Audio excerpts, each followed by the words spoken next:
Pemirsa, kebakaran hebat melanda pabrik karet PT Karet Ngagel, Surabaya, Wira, Jawa Timur di Jalan Mastrip, Surabaya dini hari tadi. Ya, kobaran api ini menghanguskan lantai 1 dan 2 gudang seluas 1.500 meter persegi. Si jago merah mengamuk di gudang pabrik karet PT Karet Ngagel, Surabaya, Wira, Jatim di Jalan Mastrip, Surabaya. Membakar 2 lantai gudang seluas 30 kali 50 meter persegi.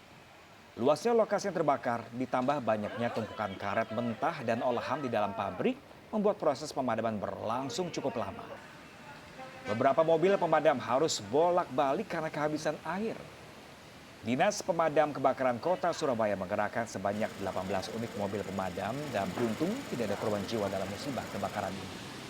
Namun belum diketahui penyebab pasti kebakaran karena masih menunggu hasil olah TKP dari tim lapor Polri. Kebetulan pabrik karet dari tempat pengolahan karet mentah di sini, jadi bahannya memang gampang terbakar. Ada 18 unit yang kita kerahkan. Cuma kendala kita memang pertama bahannya karet, ya karet gampang terbakar.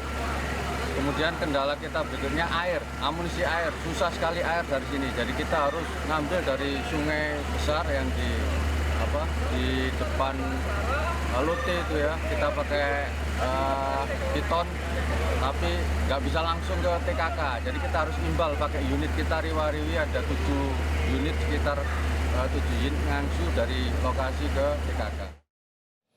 Pemirsa, permukiman di kaki Gunung Semeru, Desa Ranupani, Lumajang diterjang banjir bandang Sabtu dini hari. Banjir juga menyebabkan jembatan darurat penghubung antara 2 kecamatan di wilayah itu pun hanyut terbawa terjangan air kencang.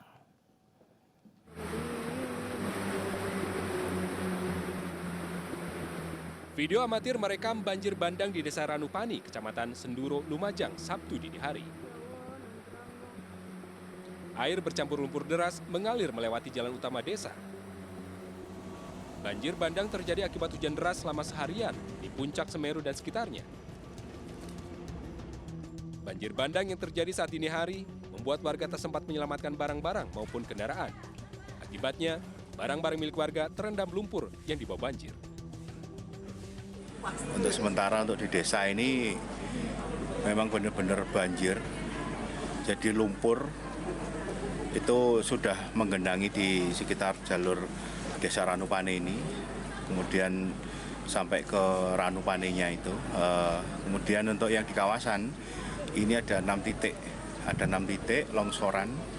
Kemudian dari BPBD mendatangkan kendaraan loadernya itu. Jadi sudah mulai bergerak. Inilah guys, nggak kuat ya guys. Nah, jembatan darurat mulai hangat ya bos. Oh. Banjir juga menyebabkan jembatan darurat di atas Sungai Mujur, Desa Gesang hanyut. Jembatan darurat menjadi akses penghubung antara 2 kecamatan, yakni Kecamatan Tempeh dan Kecamatan Pasirian. Selain digunakan untuk menjalankan roda perekonomian warga, jembatan ini juga sebagai akses pelajar menuju ke sekolah. Kini, warga harus memutar dan menempuh jarak hingga 10 km untuk menuju 2 kecamatan tersebut. Dari Lumajang, Jawa Timur, Yaya Nugroho melaporkan. Untuk mengantisipasi kepadatan kendaraan di momen arus balik akhir pekan, pihak kepolisian ini berencana melakukan rekayasa lalu lintas dengan menerapkan sistem satu arah. Pihak kepolisian dari Satlantas Polres Bogor fokus pada arus balik kendaraan yang akan turun dari arah puncak menuju Jakarta. Guna mencegah penumpukan kendaraan, sistem satu arah akan diberlakukan mulai pukul 11 waktu Indonesia Barat dan bersifat situasional. Selain sistem satu arah, sistem ganjil genap kendaraan pun diberlakukan. Hari ini kendaraan berplat akhir ganjil yang diperbolehkan untuk memasuki kawasan puncak. Sementara kendaraan berplat genap akan diputar balik oleh pihak petugas.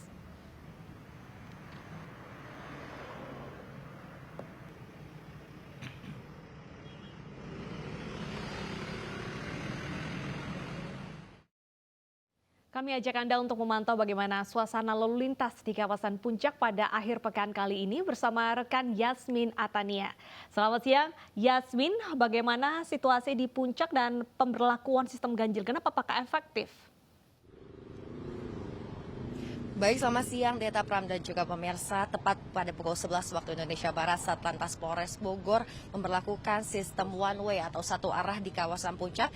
Kendaraan yang diperkenankan untuk melintas di kawasan Puncak ini adalah kendaraan dari arah Puncak menuju Jakarta. Sementara untuk kendaraan yang hendak mengarah ke Puncak dihentikan sementara waktu di kawasan Simpang Gadok, Kabupaten Bogor. Nah, untuk hingga kapan pemberlakuan sistem one way ini bersifat situasional melihat kondisi di lapangan, meskipun saat ini sudah memberlakukan sistem one way ataupun satu arah, namun sejak pagi tadi berdasarkan pemantauan kami untuk kondisi arus lalu lintas di kawasan Puncak pada minggu hari ini terpantau ramai lancar, tidak terlihat adanya penumpukan kendaraan. Memang berbeda jika dibandingkan dengan hari kemarin. Dari pihak kepolisian pun tadi menginformasikan bahwa di hari kemarin terjadi peningkatan volume kendaraan yang memasuki kawasan Puncak hingga 20%.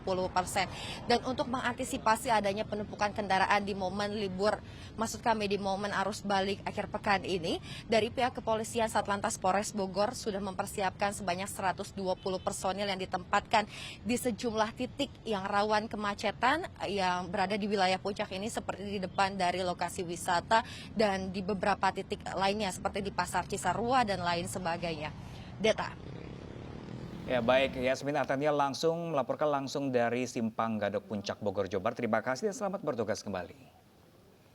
Pemirsa, selain menjadi hunian, Kampung Gembira Gembrong, Jakarta Timur ini ditetapkan sebagai pengendalian air hujan.